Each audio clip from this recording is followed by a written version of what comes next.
Hello everyone. आज हम इस वीडियो में मैथ्स के पेडागोजी देखेंगे जो प्रीवियस ईयर आए हुए हैं। तो आप इस वीडियो को ज़रूर देखें, आपके पेपर में बहुत ज़्यादा हेल्प होगी। अगर आप सिर्फ प्रीवियस ईयर करके चले जाते हैं तो आपको सीटेट में पास होने से कोई नहीं रोक सकता। और इस चैनल पे प्रीवियस ईयर के सारे क्वेश्चन कराए जाएंगे। इस चैनल को सब्सक्राइब ज़रूर करें और वीडियो को लाइक कर लें। तो चलिए क्वेश्चन देखते हैं। क्वेश्चन नंबर फर्स्ट कह रहा है, गणितीय संप्रेषण को कक्षा में डैश के द्वारा बढ़ाया जा सकता है। बढ़ाया लिखा है या पढ़ाया लिखा है? पहला ऑप्शन कह रहा है, समस्या हल करने से पहले गणित की पाठ्य पुस्तक में दिए गए पाठ को पढ़ने। दूसरा कह रहा है, बच्चों को महत्वपूर्ण अवधारणाओं की परिभाषा सिखाने। थर्ड कह रहे हैं, बच्चों को उनके गणितीय विचारों को अभिव्यक्त करने के अवसर प्रदान करने।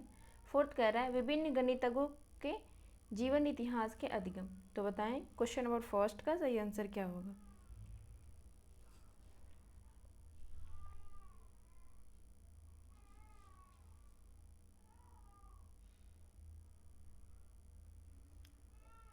इसका सही आंसर हो जाएगा ऑप्शन नंबर थर्ड, बच्चों को उनके गणितीय विचारों को अभिव्यक्त करने के अवसर प्रदान करने। जिस ऑप्शन में आपको अवसर दिख जाएगा ना, तो वो ऑप्शन पॉजिटिव होता है। तो इसका सही आंसर हो जाएगा option number third. Question number second देखते हैं, यदि P तो Q के लिए सटीक उपयुक्त गणितीय चिन्ह की पहचान कीजिए। आप यहाँ ऑप्शन देख रहे होंगे और बताएं इसका सही आंसर क्या होगा।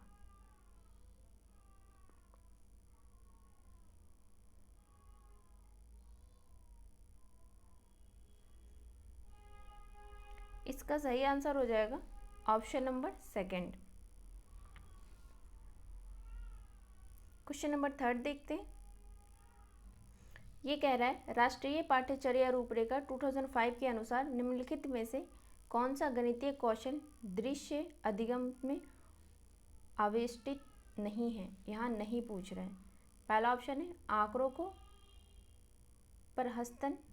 का प्रहस्तन। दूसरा है निरूपण। तीसरा है दृश्यीकरण। चौथा है निगमनात्मक विवेचन। तो बताएं क्वेश्चन नंबर थर्ड का सही आंसर क्या होगा? इसका सही आंसर हो जाएगा ऑप्शन नंबर 4, निगमनात्मक विवेचन। क्वेश्चन नंबर 4 कह रहे हैं, ऐसा पाया गया है कि बहुत बच्चे जो कि पारंपरिक व्यवसाय जैसे बाजार, व्यापार क्षेत्र आदि जगहों पर रहते हैं, वे मानसिक परिकलन बहुत आसानी से कर लेते हैं। यह कौशल है, पहला है औपचारिक स्कूली गणित के लिए उपयुक्त नहीं है।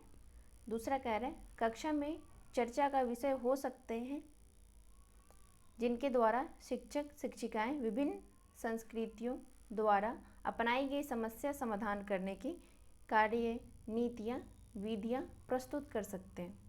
थर्ड कह रहे हैं, बच्चे के संज्ञानात्मक स्तर के आकलन के उद्देश्य से उपयोग में नहीं लाए जा सकते। फोर्थ कह रहे हैं, बहुत अस्पष्ट होते हैं और ये केवल वही बच्चे सीख सकते हैं जो इस प्रकार के वातावरण में रहते हैं। तो बताएं इसका सही आंसर क्या होगा? क्वेश्चन नंबर कितना है ये? क्वेश्चन नंबर 4 का सही आंसर क्या होगा? इसका सही आंसर हो जाएगा ऑप्शन नंबर सेकंड, कक्षा में चर्चा का विषय हो सकते हैं जिनके द्वारा शिक्षक शिक्षिकाएं विभिन्न संस्कृतियों द्वारा अपनाई गई समस्या समाधान करने की कार्य नीतियाँ विधियाँ प्रस्तुत कर सकते हैं। क्वेश्चन नंबर 5 देखते हैं। राष्ट्रीय पाठ्यचर्या रूपरेखा 2005 के अनुसार डैश को प्राथमिक स्तर पर गणित में सबसे कम महत्व देना चाहिए। पहला है तार्किक विवेचन। दूसरा है सटीकता। तीसरा है समस्या समाधान। चौथा है दृश्यीकरण। तो बताएं क्वेश्चन नंबर 5 का सही आंसर क्या होगा? इसका सही आंसर हो जाएगा ऑप्शन नंबर सेकंड, सटीकता। यहाँ क्या बोले? कम महत्व देना चाहिए। तो जो सटीकता है ना उसको कम महत्व देना चाहिए। ठीक है, क्वेश्चन नंबर 6 देखते हैं। निम्नलिखित कथनों में से कौन सा गणितीय निर्देशन मॉडलिंग से न्यूनतम संबंधित है? पहला है दैनिक जीवन में समस्याओं के समाधान के लिए गणित का उपयोग करना। दूसरा है समस्या के सरलीकरण के लिए अनुमान लगाना और सन्निकटीकरण करना। तीसरा है महत्वपूर्ण मात्राओं की पहचान करना तथा उनके संबंधों को ज्ञात करने के लिए संसाधनों या निरूपण का उपयोग करना। चौथा है गणित की कक्षा में अमूर्त प्रतिरूपों का शिक्षण अधिगम सामग्री के रूप में उपयोग करना। तो बताएं क्वेश्चन नंबर 6 का सही आंसर क्या होगा? इसका सही आंसर हो जाएगा ऑप्शन नंबर 4, गणित की कक्षा में अमूर्त प्रतिरूपों का शिक्षण अधिगम सामग्री के रूप में उपयोग करना। क्वेश्चन नंबर 7 देखते हैं।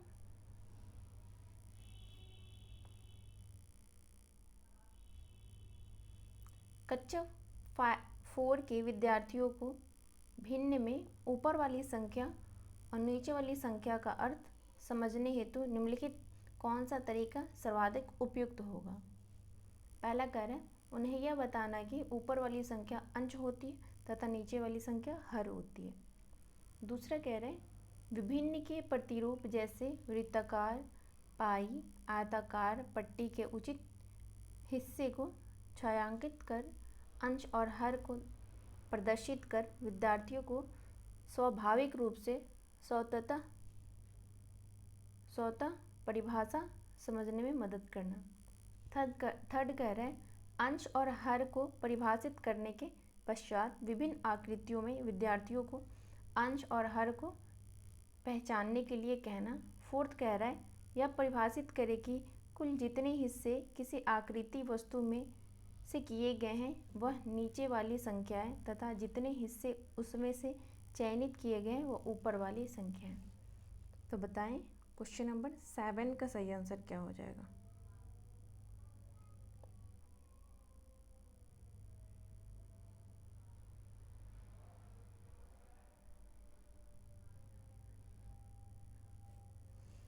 इसका सही आंसर हो जाएगा ऑप्शन नंबर 2, भिन्न के प्रतिरूप जैसे वृत्ताकार, पाई, आयताकार पट्टी को उचित हिस्से को छायांकित कर अंश और हर को प्रदर्शित कर विद्यार्थियों को स्वाभाविक रूप से स्वतः परिभाषा समझने में मदद करना। क्वेश्चन नंबर 8 देखते हैं। प्राथमिक स्तर के शिक्षार्थियों को मापन की अवधारणा से परिचित कराने के लिए निम्नलिखित में से कौन सा सर्वाधिक उपयुक्त है? पहला है ऐसे क्रियाकलाप आयोजित कीजिए जो परिशुद्ध एवं सटीक मापन पर आधारित हो। दूसरा कह रहा है मापन की विभिन्न इकाइयों की परिभाषाएं दीजिए। तीसरा कह रहा है ऐसे क्रियाकलाप आयोजित कीजिए जिनमें अमानक तकनीकों का प्रयोग कर वास्तविक जीवन की वस्तुओं का मापन किया जा सके। फोर्थ कह रहा है बच्चों को आकृतियों के विभिन्न टुकड़े दीजिए और मापनी स्केल का प्रयोग कर उन्हें उनकी भुजाएं मापने को कहिए। तो बताएं क्वेश्चन नंबर 8 का सही आंसर क्या होगा? इसका सही आंसर हो जाएगा ऑप्शन नंबर 3, ऐसे क्रियाकलाप आयोजित कीजिए जिनमें अमानक तकनीकों का उपयोग कर वास्तविक जीवन की वस्तुओं का मापन किया जा सके। नेक्स्ट देखते हैं। क्वेश्चन नंबर 9 कह रहे हैं निम्नलिखित में से कौन सा गणित में औपचारिक शिक्षण के संबंध में सही है? फर्स्ट कह रहे हैं यह गणित की कक्षा में प्रतिभाशाली बच्चों को पहचानने में सहायता करता है। दूसरा है यह बच्चों को प्रतियोगात्मक परीक्षाओं में उत्कृष्ट प्रदर्शन करने में सहायता करता है। तीसरा है यह केवल विशेष आवश्यकता वाले बच्चों के लिए ही लाभदायक है। फोर्थ कह रहा है यह गणित अधिगम में आने वाली कठिनाइयों को दूर करने के लिए किया जाता है। तो बताएं क्वेश्चन नंबर 9 का सही आंसर क्या हो जाएगा?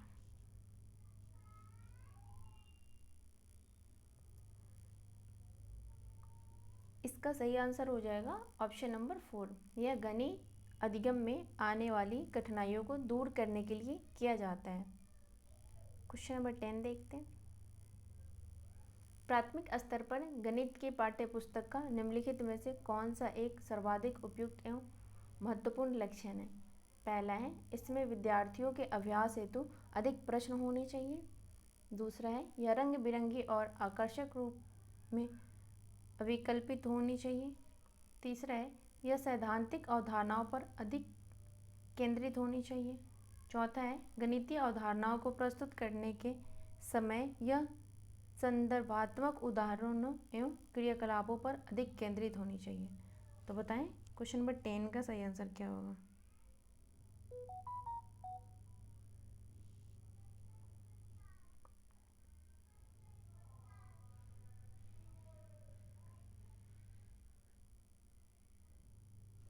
इसका सही आंसर हो जाएगा ऑप्शन नंबर 4। गणित अवधारणाओं को प्रस्तुत करने के समय यह संदर्भात्मक उदाहरणों एवं क्रियाकलापों पर अधिक केंद्रित होनी चाहिए। क्वेश्चन नंबर 11 देखते हैं। गणित की कक्षा में किसी विद्यार्थी के निष्पादन का मूल्यांकन किस पर आधारित नहीं है? पहला है, समस्या समाधान क्षमता।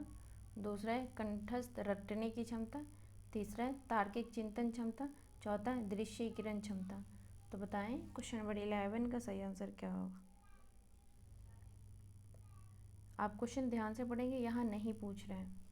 तो इसका सही आंसर हो जाएगा ऑप्शन नंबर 2, कंठस्थ रटने की क्षमता।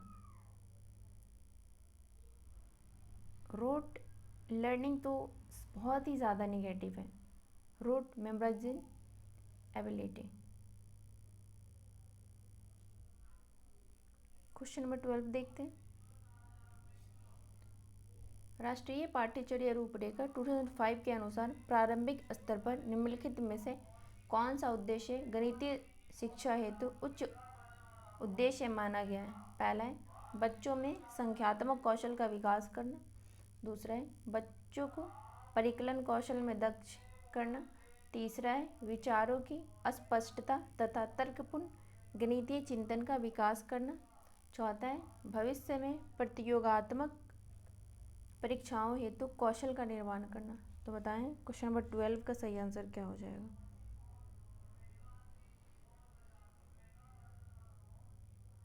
इसका सही आंसर हो जाएगा ऑप्शन नंबर 3, विचारों की अस्पष्टता तथा तर्कपूर्ण गणितीय चिंतन का विकास करना। क्वेश्चन नंबर 13 देखते हैं। कक्षा के 50% विद्यार्थियों ने गणित में एक विषय नहीं समझा। निम्नलिखित में से कौन सी विषय के अधिगम में बच्चों की सहायता करने की उपयुक्त विधि कार्यनीति नहीं है? यहाँ नहीं पूछ रहा है, ठीक है। फर्स्ट कह रहा है, भिन्न भिन्न उदाहरणों के साथ विषय को दोहराना।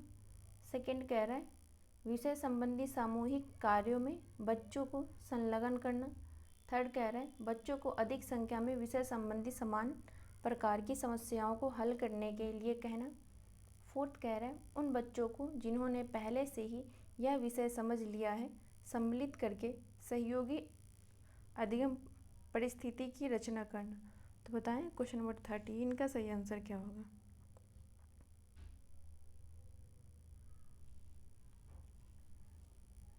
इसका सही आंसर हो जाएगा ऑप्शन नंबर 3, बच्चों को अधिक संख्या में विषय संबंधी समान प्रकार की समस्याओं को हल करने के लिए कहना। यहाँ गलत पूछा, नहीं पूछ रहे, तो इसका आंसर होगा ऑप्शन नंबर 3।